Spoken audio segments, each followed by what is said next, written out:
इसलिए अब तो मैं शरीर को योगाग्नि में जला करके भस्म करूंगी। सती जी ने योगाग्नि प्रकट की है और सबके देखते देखते भगवती उसी अग्नि में प्रविष्ट हो गई है। बोले सती मैया।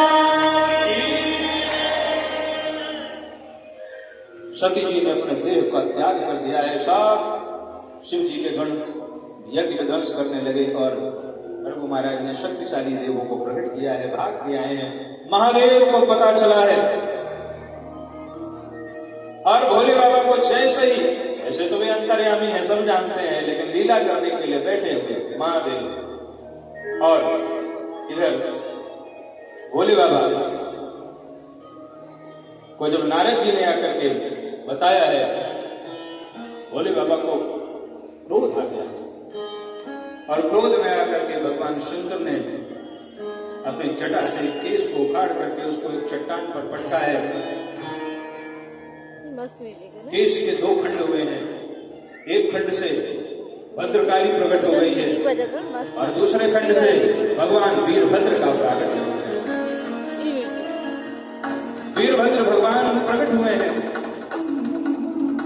भोले बाबा ने आदेश दिया, जाओ जा करके दक्ष को उसके यज्ञ के से समाप्त करो। वीरभद्र जी चल पड़े हैं वहां से। जटाटवी गलच्चल प्रभाः पावितस्थले गलेव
दक्ष के पास भगवान वीरभद्र आए हैं। सब भाग खड़े हुए।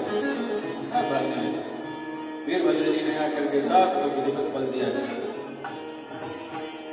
भूखा देवता सरकार ये दांत चढ़ा रहे थे, दांत से एक मुक्का मारा, पूरी तो 32 बार आ गया। भग देवता बोले सरकार आंख मटका रहे थे, दोनों आंखें निकाल गए। भृगु महाराज दाढ़ी में हाथ सहला सहला के मुस्कुरा रहे थे, दाढ़ी नोच ली पकड़ के।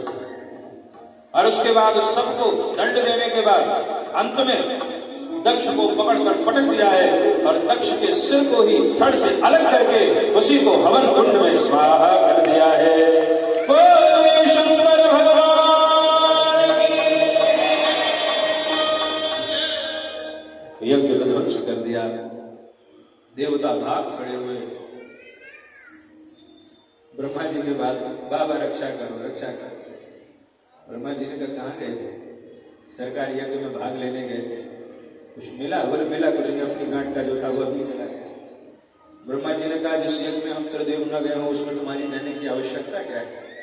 तो आओ एक बार भगवान शिव की शरण में चले और महादेव ही हम सबकी रक्षा करेंगे। हम सब ने मिलकर के एक बार महादेव की शरण में चले प्रेम के साथ। बोलिए शंकर भगवान। जिनकी जटाओं में गंगा विधा